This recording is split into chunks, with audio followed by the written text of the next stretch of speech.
नमस्ते दोस्तों, मैं अवज्ञा सिंह चैनल में आप लोग को नमस्ते करती हूँ। मैं अच्छी हूँ, आशा करती हूँ आप लोग भी अच्छे होंगे, स्वस्थ होंगे, मस्त होंगे।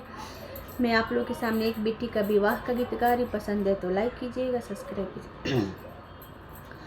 आंगना के बीचे बैठे जोगी आगे माई, आंगना के बीचे बैठे जोगी आगे माई। जोगिया बाजावे सुंदर बंसी आगे माई। जोगिया बाजावे सुंदर बंसी आगे माई। मन करे जोगिया साथवा चली जती रे माई। मन करे जोगिया संघवा चली जाएगे माई। जोगिया बाजावे सुंदर बंसी आगे माई। जोगिया बाजावे सुंदर बंसी आगे माई। अरे अरे बेटी बबू राहिन हड़ू हो बेटी। अरे अरे बेटी बबू राहिन हड़ू हो बेटी।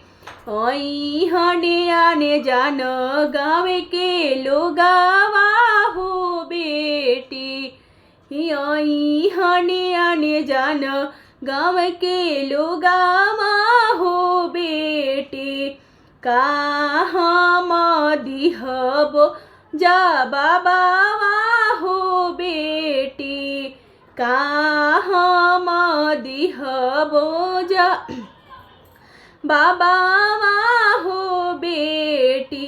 काठ के कठपुतली बनाई दिहा हो माई। काठ के कठपुतली बना दिहा हो माई। कारवा में कठपुतली के बैठा दिहा हो माई। डोलिया के आगे पीछे रो दिहा हो माई। डोलिया के आगे पीछे रो दिहा हो माई। आने जान गाँव के लोगवा पतिया जही हो माई।